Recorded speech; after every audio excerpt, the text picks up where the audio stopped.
Chers amis, bonjour et bienvenue aux informations de l'AES et d'un peu partout.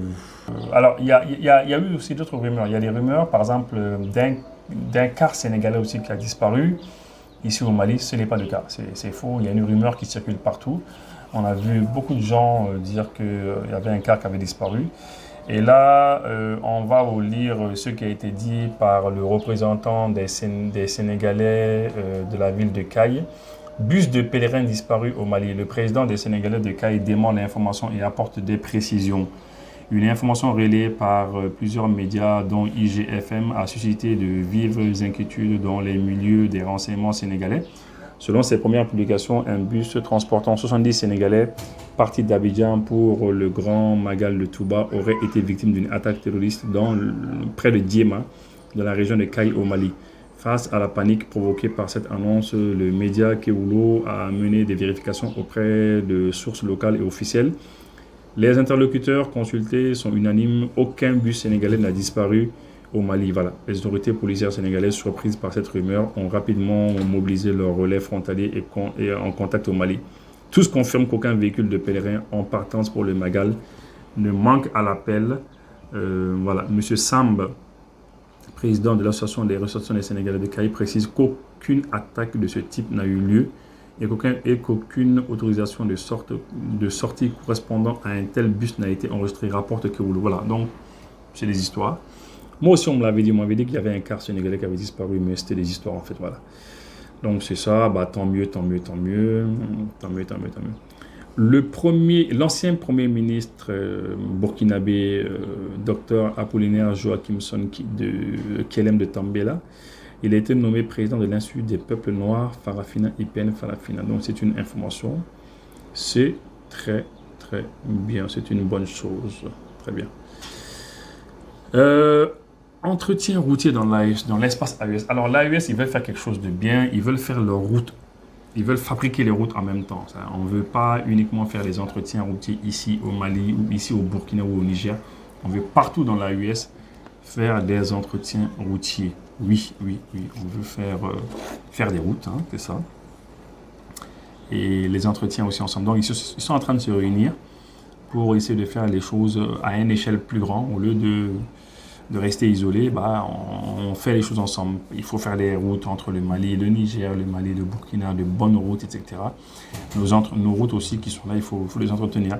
Bamako abrite les travaux de la rencontre des agences d'exécution et de maîtrise d'ouvrage déléguées des travaux d'entretien routier et de la Confédération des États du Sahel. La cérémonie d'ouverture des travaux était présidée par M. Mama Djenepo, secrétaire général du ministère des Transports et des Infrastructures.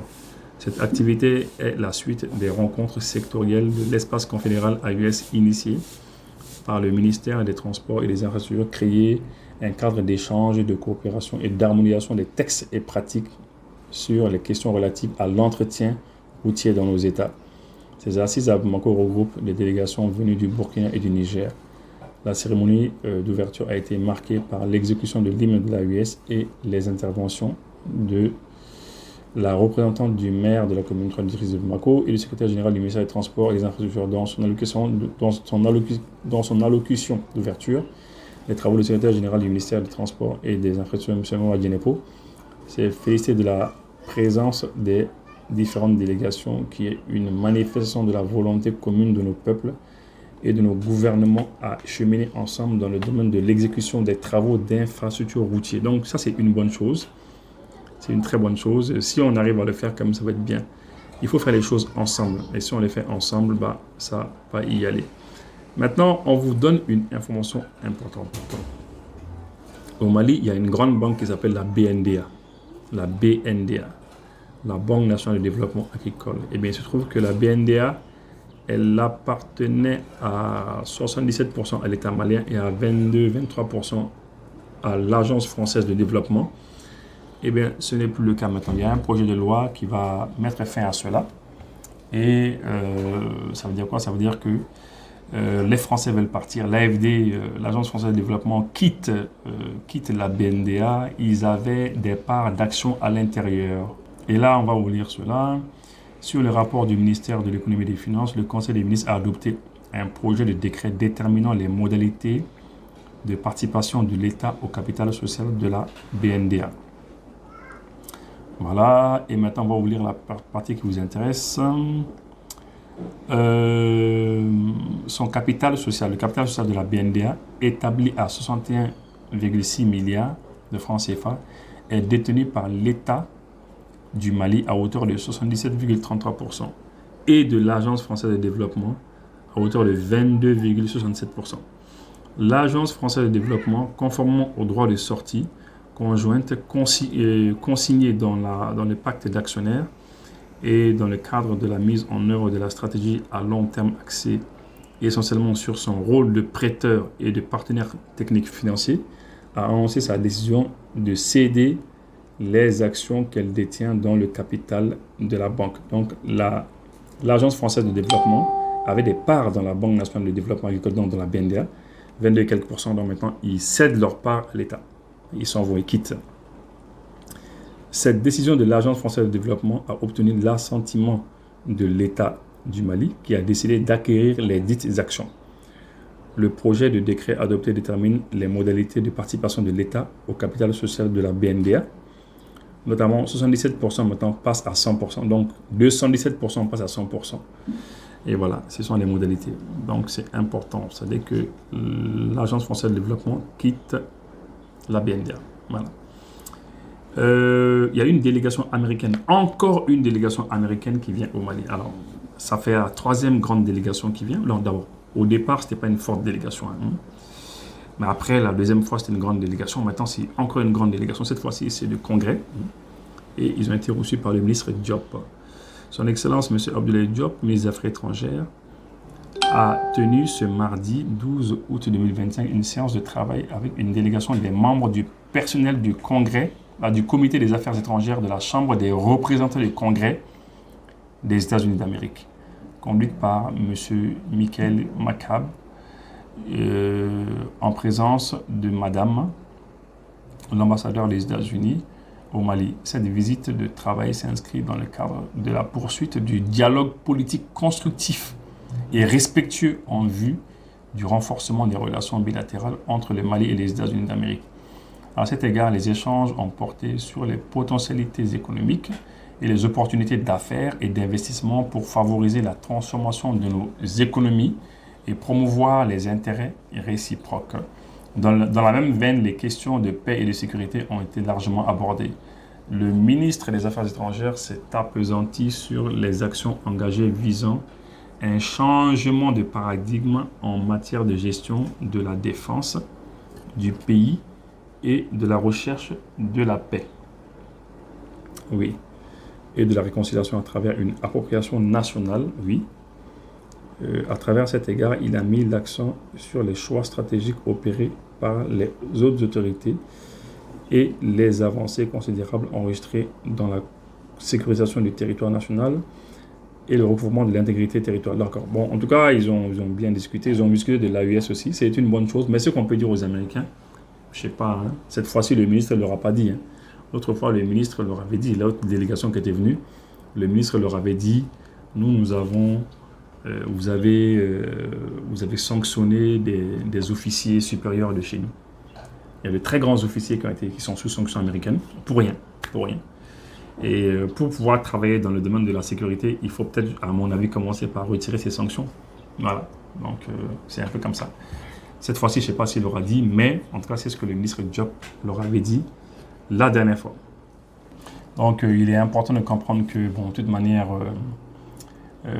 c'est important que les gens sachent que on sait ce qu'on fait, le ministre il sait ce qu'il fait, personne n'est naïf, les Américains vont chercher leurs intérêts et nous aussi on va chercher nos intérêts, chacun va chercher ses intérêts et respectueusement. On l'a dit, on peut collaborer avec tous les pays du monde, mais il faut nous respecter. Il faut nous respecter, il faut respecter nos choix et puis voilà, ainsi soit-il que voilà. Maintenant, on va aller faire un tour toujours aux États-Unis, oui, c'est ça. Mais cette fois-ci, c'est une délégation de militaires burkinabés qui ont été aux États-Unis. Voilà, ils ont été aux États-Unis. États-Unis, une délégation militaire burkinabé renforce la coopération sécuritaire à Washington. Et c'est vraiment important. Du 29 au 1er août 2025, une délégation militaire burkinabé a pris part à une série d'échanges à Washington avec la garde nationale de Washington DC sur les enquêtes criminelles, la gestion des urgences et les stratégies de mission. Formation, études de cas, démonstration du matériel et visites de tribunaux. Le centre de détention du système judiciaire américain des US Marshals et de la Maison-Blanche ont enrichi la compréhension mutuelle. Voilà, a publié l'ambassade du Burkina aux États-Unis. Voilà. Au programme de cette mission, formation spécialisée, études de cas, démonstration des matériels, ainsi que visite de tribunaux, de centres de détention et de structures judiciaires américaines, incluant les US Marshals et la Maison-Blanche. Selon l'ambassade du Burkina Faso aux États-Unis, ces échanges ont permis de partager des techniques innovantes, de consolider les savoir-faire et de renforcer la confiance mutuelle en vue d'une coopération bilatérale plus efficace. Voilà, parallèlement, le général Kassoum Koulibaly, nouvel ambassadeur du Burkina Faso aux États-Unis, a été reçu à la Maison-Blanche par le président Donald Trump pour la remise de ses lettres de créance.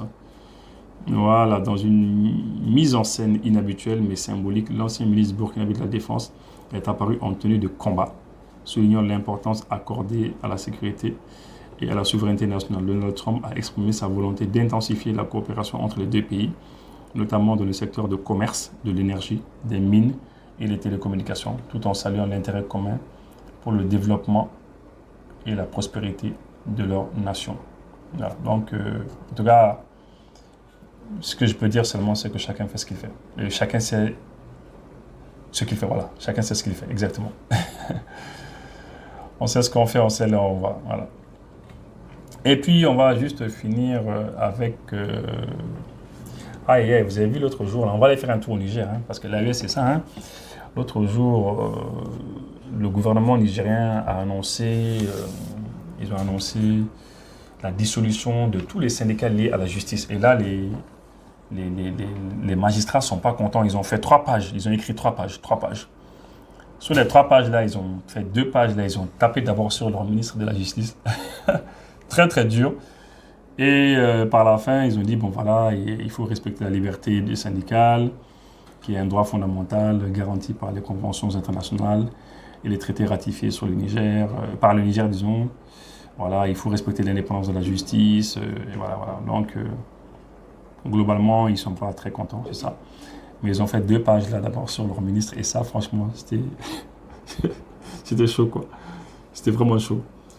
Voilà, voilà, voilà. En tout cas, ce sont ces informations qu'on a eues pour vous. Et puis, bah, j'espère que ça vous a fait plaisir. Et puis voilà, donc on se prend plus tard. Par rapport aux rumeurs et tout ça là, on se calme. Ça se passe bien ici dans la vie, ça se passe très bien. Et ainsi soit-il.